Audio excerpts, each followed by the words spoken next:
So this bottom board was obviously displaced from debris, the power of that water coming through here. You can see the debris in the fence. The sidewalk is washed away. Hello. Asphalt is basically lifted up and dumped elsewhere. All the debris through the bottom trying to get through. Yeah, you can just see how high that water level was. The debris in there. Those guys are just on the other side, had water up to their main levels, I'm hearing.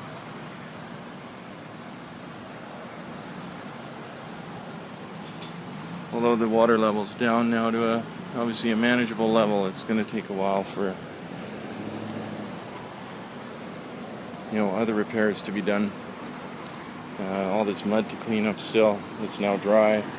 So I have to bring in some small front loader kind of vehicles to just kind of plow it up. And I'll get some shots of this bridge here. It's all collapsing now. Must have been twisting like crazy.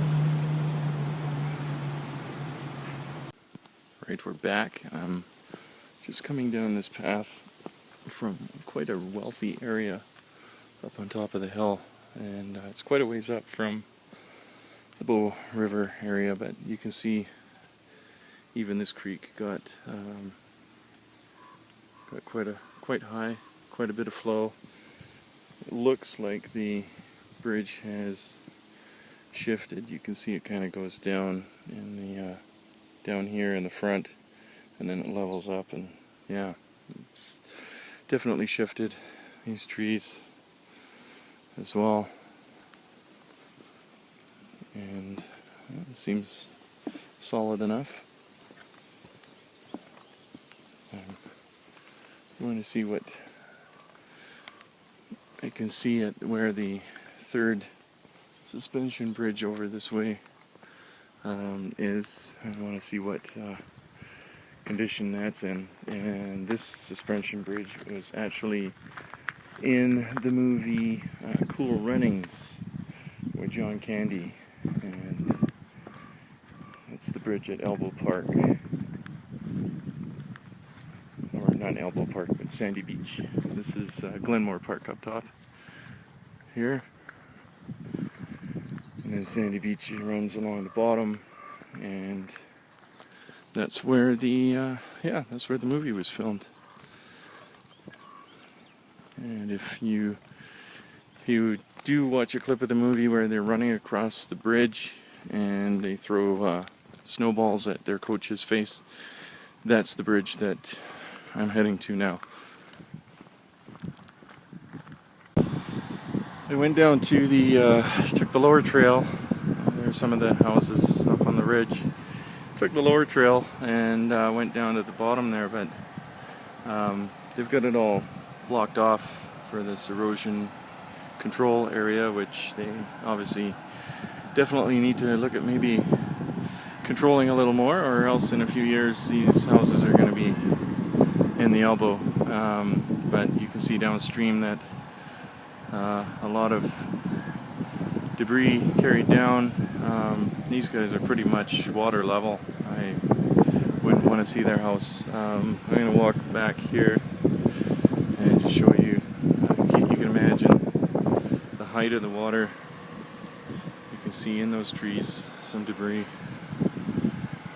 but you can pretty much say this spot here, this lower area, all down there, where all those houses are, that was probably all underwater. I'd probably say 3/4 of the way, halfway up the house. One looks at the bank on this side, and I'll just show you some erosion on the wall over here.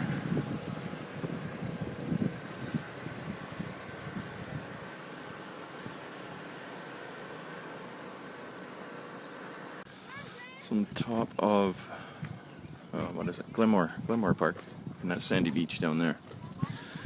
that's the bridge I was hoping to cross back, because the guy said it was still there. But obviously it's got quite a bit of damage to it.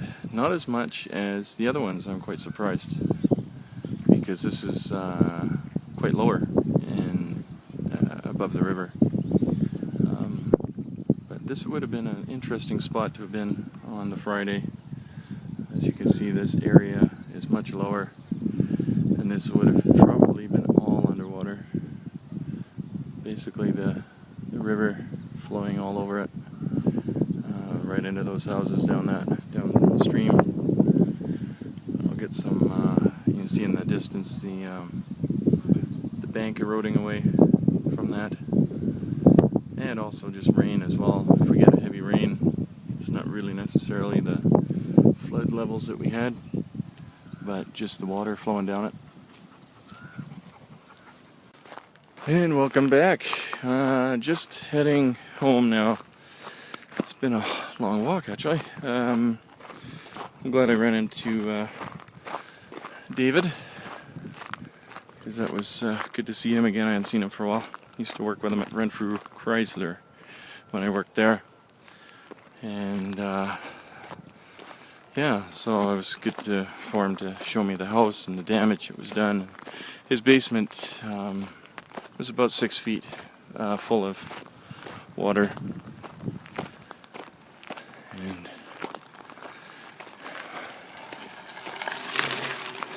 And they had to clean out the drywall and all that stuff.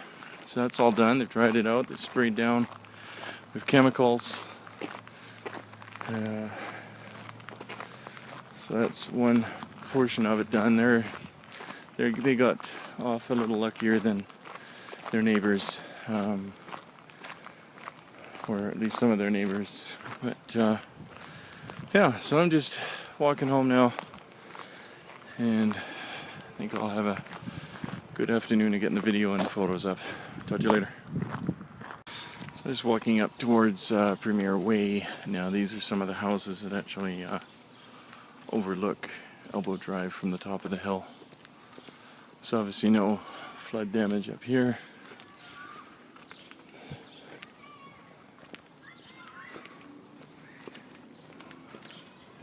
But what I'm going to do is go over towards the what is it, the curling club, I think it is, or actually no, not the curling club, although there might be one there, but it's a golf club, and on Elbow Drive, and that all got flooded. That entire area got flooded. So I kind of want to give you a higher ground type of view, just so you can kind of see how much down there got waterlogged. So I'm on top of the Earl Grey Club, which is along the elbow. Now that was flooded all the way in the parking lot down there at the bottom of the stairs. These guys were flooded out. This is maybe not all the way up to here, but this is, you can see Elbow Drive just in the corner. In the bottom left corner now you can see Elbow Drive there, cars going by. So these houses in the distance are along Elbow Drive, so they would have got flooded. The streets flooded down there. But just to give you an idea, Elbow Drive goes down to those buildings there. That's Mission. And then all the way down that way. So quite a vast area that was underwater, but you can see how, up here, this is the height, over there, height of the ground, and then you got this big valley that everyone likes to build in, and again, floodplain, and yeah, eventually it's about to happen at some point.